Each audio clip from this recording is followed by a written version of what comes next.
Magandang umaga, mga igan. Naialis na ang dalawang truck na nagbanggaan po at humarang sa EDSA Muñoz sa Quezon City. 20 ang sugatan sa aksidente dahil live report si Oscar Oida. Oscar? Yes, Igan, sa mga sandaling ito ay mangilan-ilang bakas na lamang na nangyaring aksidente kanina madaling araw ang naiwan dito sa kinalalagyan natin sa may EDSA Muñoz.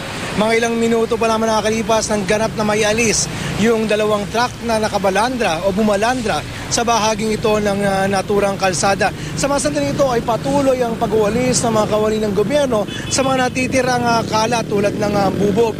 Habang yung mga kumalat naman lang is kanina ay natabunan na ng mga buhangin. Sa pinakahuling impormasyon na kuha natin, Igan, na tiling sa 20 ang tinatayang nasugatan sa insidente kung saan 5 dito ay mga menor de edad.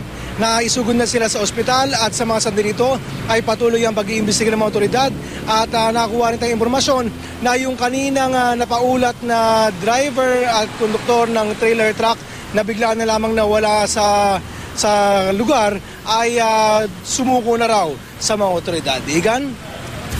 Maraming salamat, Oscar Oida.